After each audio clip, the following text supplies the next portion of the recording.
can we do to stop the theft of our election? I've told you, power is in the hands of the people. To rig an election, you must control a critical mass. The political establishment today does not control any political mass. It is the mass that controls its own destiny. When the election will be called, earlier or in 2027, there will be no politician who will control the political mass and even have an opportunity to manipulate that vote if the people are speaking on one voice, in one voice. But if they are divided along tribal lines, then you give the politician an opportunity to come in and play the game, play the tribal arithmetics, and top up the votes in their tribal zones. But if we are all going to vote on an issue and the issue is cross-cutting, knows not tribe, then they will have lost the opportunity to control one tribal group and use it to show up the numbers. Don't think that Moi and his people didn't desire to steal 202 elections. They did. And there were plans to steal. But when the facts are on the table, I mean the numbers are on the table, even if we to tell them, look here, give me the numbers. Even if I gave you 100% of your votes in the so-called areas you control, it can't. Because the people of Kenya had in one united accord decided that Moi must go. So the election was beyond any threshold of rigging. Anybody who rigs an election is if the contest is reduced to less than 500,000 votes. We must send William Ruto home by more than 90% of the votes. If he has only less than 1 million votes, where will he get 8 million votes to justify that rigging? Him is done. We should not even waste more time discussing it. It's just a matter of when, not if. In terms of the political formation, is that we must get it right. There's the question about the Supreme Court and the judiciary as the only anchor. This is the kind of a fight that we don't look towards any other institution to finish it for you.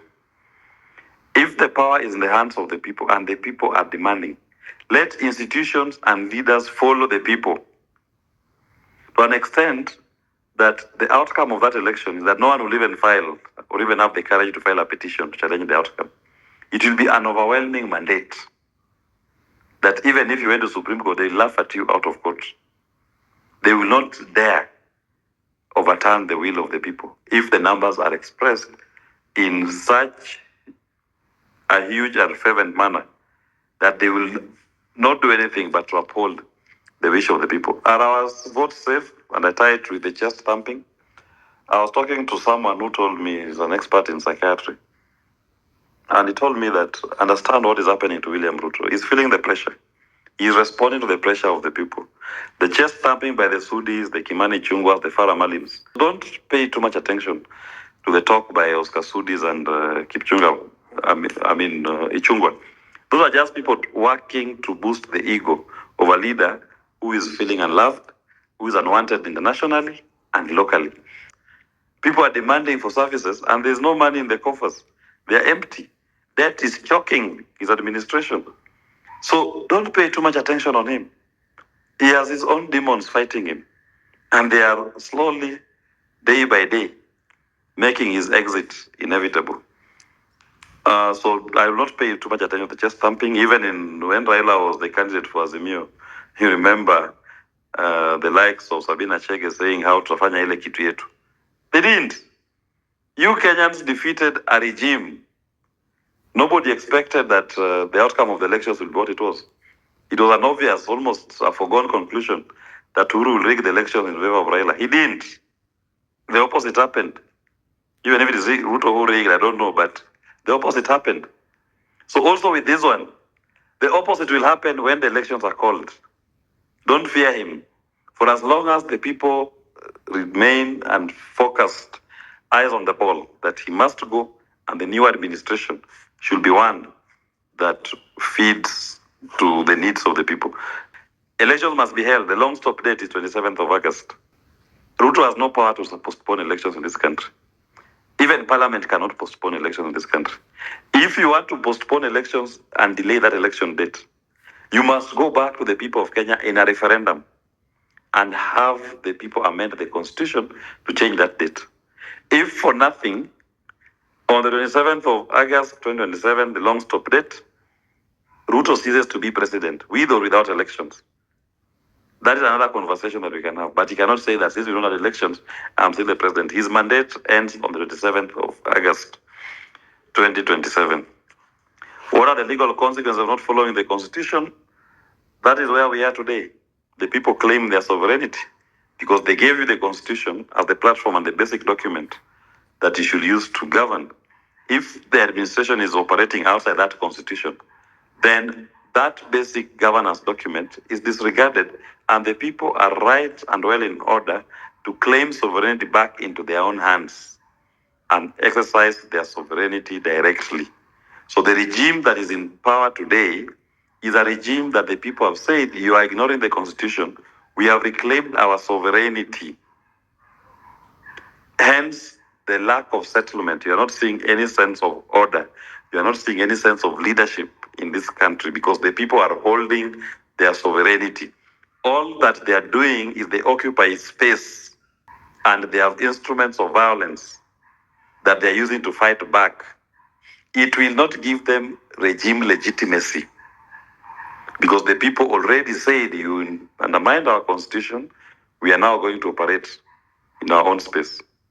And that order that the Kenyan people desire will only come back in an election when we have an opportunity to donate back our sovereignty to a group that we believe represents our aspirations.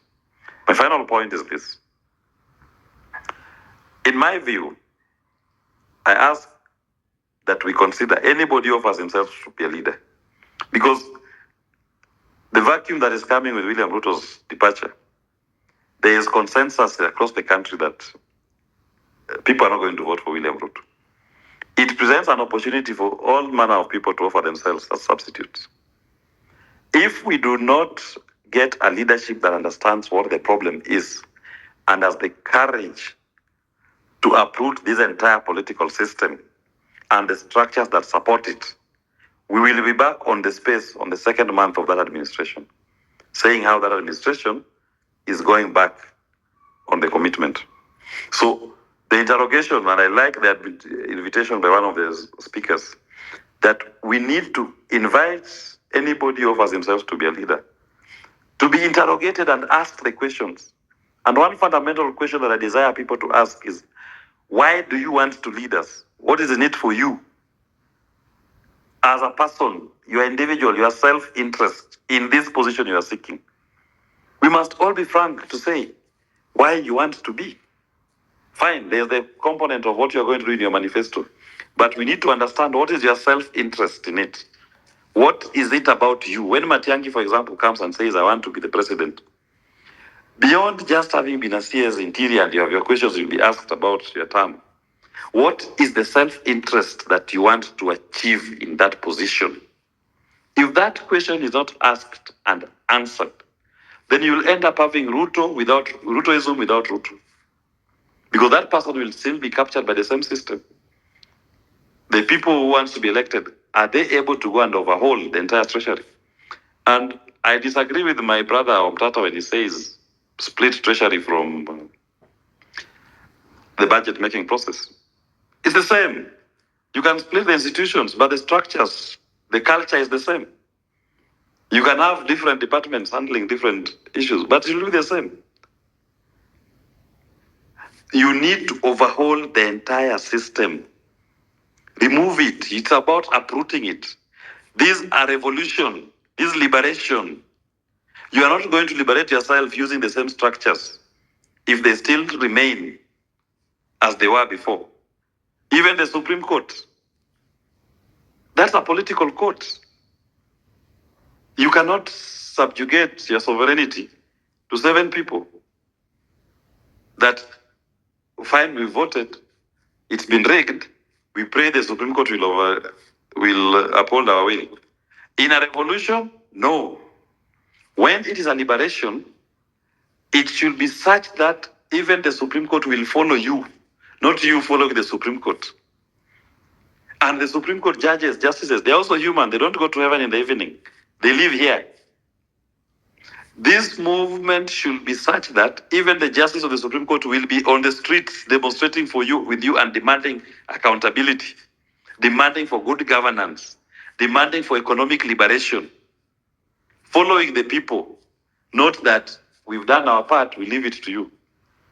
We must make it that even if a case is being heard, it is so obvious that it's just for formality and to rubber stamp as a final link of approval the wish of the people. And the previous incidents when we've had petitions, it's been politicians contesting. So the Supreme Court can play political games to satisfy which political wing they think, for the purposes of the nation at that particular point, they deserve to uphold their victory or overturn their victory. Thank you very much, and I yield back the mic.